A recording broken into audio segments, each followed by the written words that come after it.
welcome to Doctor Who Exactly. What exactly is it about? Doctor Who, what are you, deaf? Anyway, Doctor Who Exactly is a video log format thing where I talk about the most recent episode of Doctor Who and what worked and what didn't work, at least for my sake, which objectively makes it better than yours, and this wig is in my eyes. Because I'm the one on the internet making a YouTube video.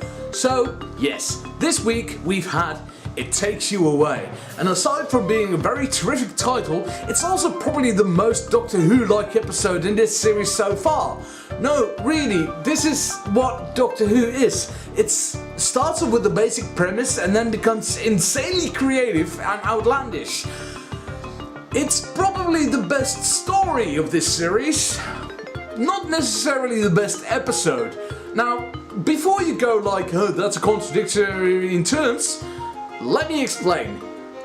Think of Heaven Sent. Think of Peter Capaldi. What is that episode about? It's the Doctor trying to escape a castle that moves. That's it. We don't know anything, and then there's a clever twist, but there's not a huge twist in story-wise. Here, what is this episode about? There's a girl in a cabin in the woods, right? There's a monster outside in the cabin in the woods, right?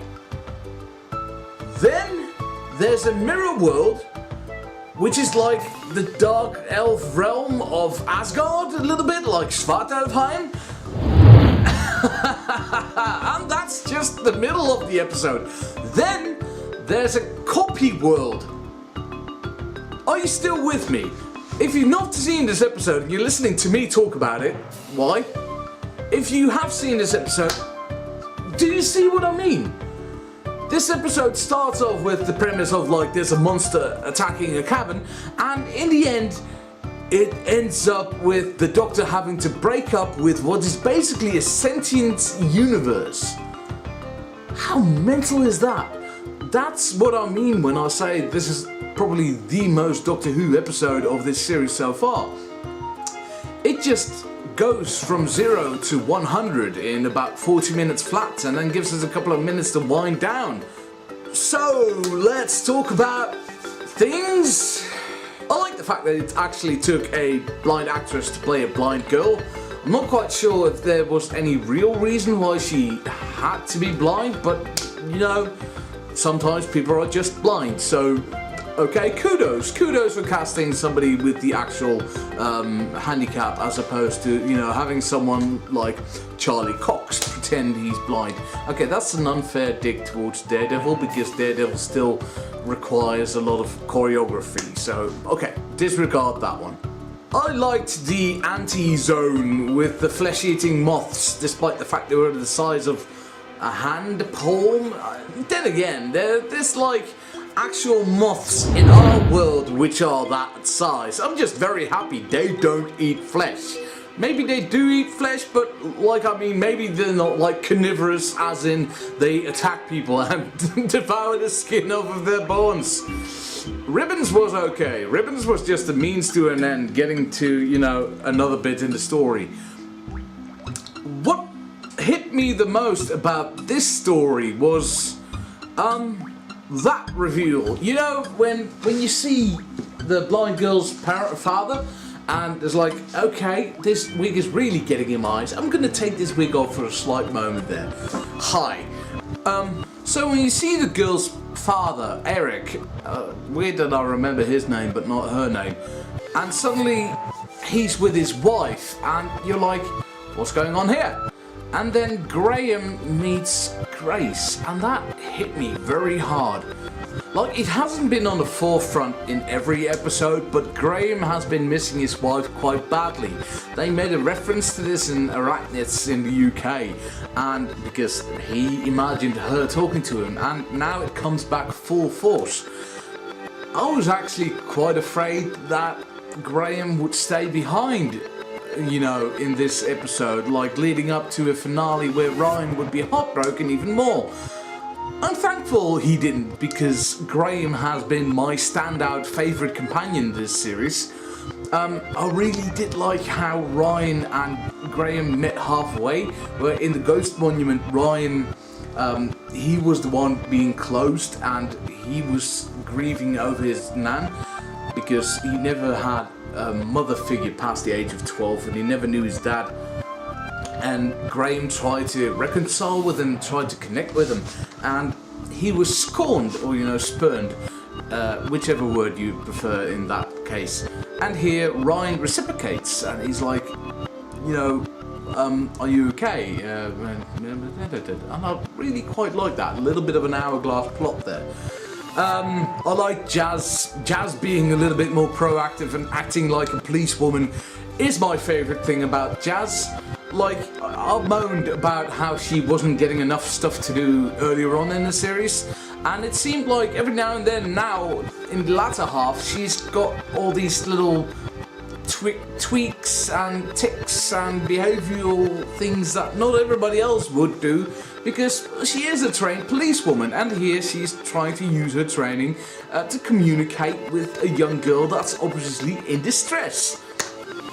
The Doctor was a bit weird in this episode. The Doctor, it feels like they wrote this episode fairly early on when they still were trying out new things, or rather, still trying out old things.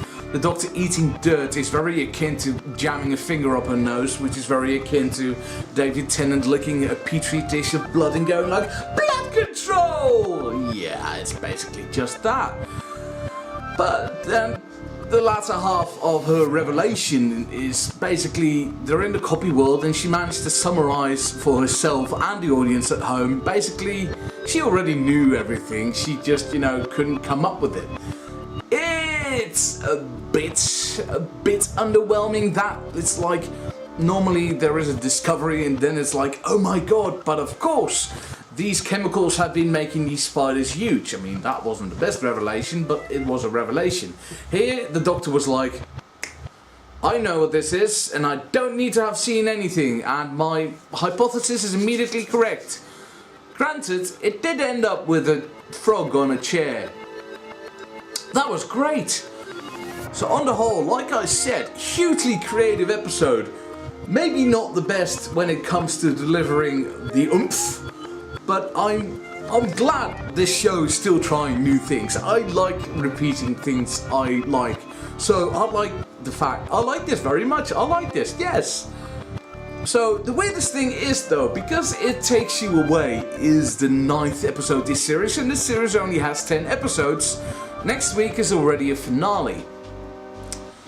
And I actually quite miss the overarching arc, and I've been speaking with some friends and family and they've all been sharing the same thing. I never thought I'd be saying this out loud. Like, most of us have been of the opinion that, oh yeah, Stephen Moffat may have been trying a little bit too hard in making a very convoluted plot that comes together, and fair cop, Moffat does like his flash more than substance sometimes, and he did come up with some outlandish ideas and suddenly that came together. And Russell T Davies' idea of an overarching plot was usually just the one word or the few words repeated a few times throughout the series.